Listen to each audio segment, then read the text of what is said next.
गुरुग्राम में private colonies की सड़कों के लिए जमीन सरकार लेगी, पैसे देगा बिल्डर। अगर आपने गुरुग्राम में प्लॉट या फ्लैट खरीदा है या फ्यूचर में खरीदने का प्लान बना रहे हैं तो ये खबर आपको सीधा इफेक्ट कर सकती है। अब गुरुग्राम में प्राइवेट कॉलोनीज की 24 मीटर चौड़ी सड़क के लिए सरकार जमीन एक्वायर करेगी, लेकिन ट्विस्ट ये है कि जमीन की पूरी कीमत बिल्डर या डेवलपर को ही देनी होगी। अब सवाल ये है कि सरकार ऐसा क्यों कर रही है, इसका असर प्रॉपर्टी प्राइसेस पर क्या पड़ेगा या पड़ेगा भी या नहीं पड़ेगा, तो क्या इससे गुरुग्राम की इंफ्रास्ट्रक्चर प्रॉब्लम सॉल्व होगी? आज इस वीडियो में पूरी इसकी पड़ताल करेंगे, रियल एस्टेट एनालिसिस करेंगे और पूरा समझेंगे कि आखिर ये माजरा है क्या। इसको डिटेल में समझने के लिए लास्ट तक देखिएगा और अगर पसंद आए तो लाइक कमेंट शेयर जरूर कीजिएगा। तो फ्यूचर में रियल एस्टेट स्ट्रेटजी को समझने के लिए इस चैनल को फटाफट सब्सक्राइब कर लीजिए। नमस्कार, मैं हूं प्रदीप मिश्रा। प्रॉपर्टी मिश्रा शो में आपका स्वागत है। यहाँ हम आपको प्रॉपर्टी और प्रॉपर्टी मार्केट की हकीकत बताते हैं, नो बकवास, डायरेक्ट काम की बात। चलिए शुरू करते हैं। सबसे पहले आते हैं क्या है नया फैसला। गुरुग्राम में प्राइवेट कॉलोनीज के बीच बनने वाली 24 मीटर वाइड रोड्स के लिए जमीन एक्विजिशन का नया मॉडल लागू हो रहा है। अब होगा ये कि सरकार जमीन एक्वायर करेगी, लेकिन एक्विजिशन का पूरा खर्च डेवलपर या क्लोनाइजर को देना होगा। ये फैसला इसीलिए लिया गया है क्योंकि कई प्राइवेट कॉलोनीज में मास्टर प्लान रोड्स प्लान थी, लेकिन जमीन एक्वायर नहीं हो पाई, जिस वजह से कई रोड्स आज तक अधूरी हैं। 24 मीटर रोड इतनी महत्वपूर्ण आखिर है क्यों, ये भी आप सोच रहे होंगे, तो ये भी आपको बताता हूँ। गुड़गांव के मास्टर प्लान में 24 मीटर एक मेजर अर्बन कनेक्टर होती है। इसका काम होता है कॉलोनीज को मेन रोड से जोड़ना, ट्रैफिक डिस्ट्रीब्यूट करना और इमरजेंसी एक्सेस देना, फ्यूचर मेट्रो और पब्लिक ट्रांसपोर्ट कनेक्टिविटी को सपोर्ट करना।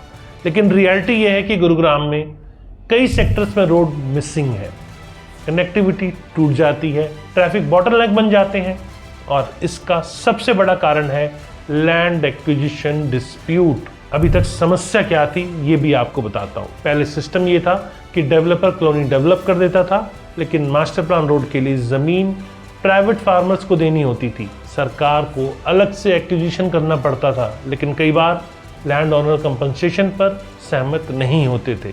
एक्विजिशन सालों तक अटका रहता था, रोड इनकम्प्लीट रहती थी। इसी वजह से गुरुग्राम में कई जगह सेक्टर कनेक्टिविटी नहीं है, रोड डेड एंड बन जाती है, ट्रैफिक चाइस बन जाता है। गवर्नमेंट सेक्टर रोड्स तो बना लेती है, लेकिन 24 मीटर को छोड़ देती है क्योंकि एक्विजिशन कॉस्ट भी बहुत बढ़ गई है और एक्विजिशन कॉस्ट के कारण अथॉरिटीज इस पे फोकस नहीं कर रही थी। लेकिन अब नए मॉडल कैसे काम करेगा ये भी आपके लिए जानना जरूरी है।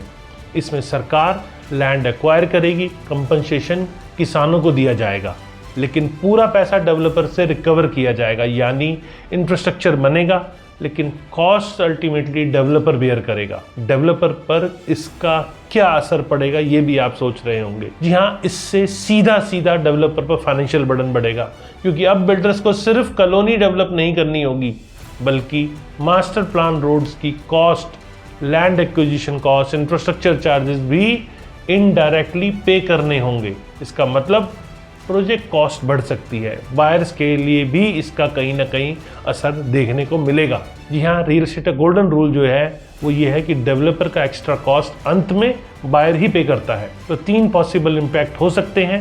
पहला, प्रॉपर्टी प्राइजेस बढ़ सकती है और इंफ्रास्ट्रक्चर कॉस्ट बढ़ेगी, तो डेवलपर फ्लैट्स और प्लॉट्स की कीमत बढ़ा सकते हैं। बेटर कनेक्टिविटी इसका पॉजिटिव साइड है। अगर रोड्स बनती है तो ट्रैफिक कम होगा, सेक्टर कनेक्टिविटी बेटर होगी, प्रॉपर्टी वैल्यू बढ़ेगी। और तीसरा इसका इंपॉर्टेंट इम्पैक्ट ये है कि स्टॉल्ड इंफ्रास्ट्रक्चर प्रोजेक्ट्स पूरे हो सकते हैं। गुरुग्राम में कई सेक्टर्स में रोड्स प्लानिंग में है, लेकिन जमीन नहीं मिलने की वजह से रुकी हुई है।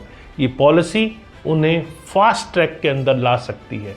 गुरुग्राम रियल एस्टेट मार्केट पर इसका कहीं ना कहीं ओवरऑल इम्पैक्ट भी आएगा।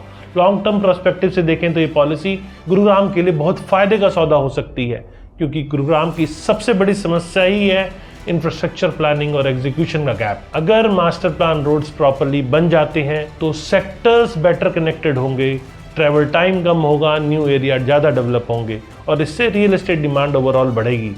और इन्वेस्टर्स के लिए सीख ये है कि अगर आप गुरुग्राम में प्रॉपर्टी खरीदने जा रहे हैं तो 3 चीज़ें ज़रूर चेक कर लें। सेक्टर कनेक्टिविटी, इसके अंदर क्या सेक्टर प्लान रोड से प्रॉपरली कनेक्टेड है और साथ में क्या आसपास फ्यूचर रोड्स प्लान्ड हैं। डेवलपर लायबिलिटी की बात करें तो कई बार इंफ्रास्ट्रक्चर कॉस्ट बायर पर ट्रांसफर हो जाती है, इसीलिए प्रोजेक्ट डॉक्यूमेंट जरूर चेक कर लें। अब यहाँ इंपॉर्टेंट सवाल ये है कि गवर्नमेंट सेक्टर रोड तो बना चुकी है, 24 मीटर का प्लान कर चुकी है, लेकिन क्या ये सीधा सीधा हो रहा है? क्या आप लोगों ने इसमें लंबा स्ट्रगल नहीं किया?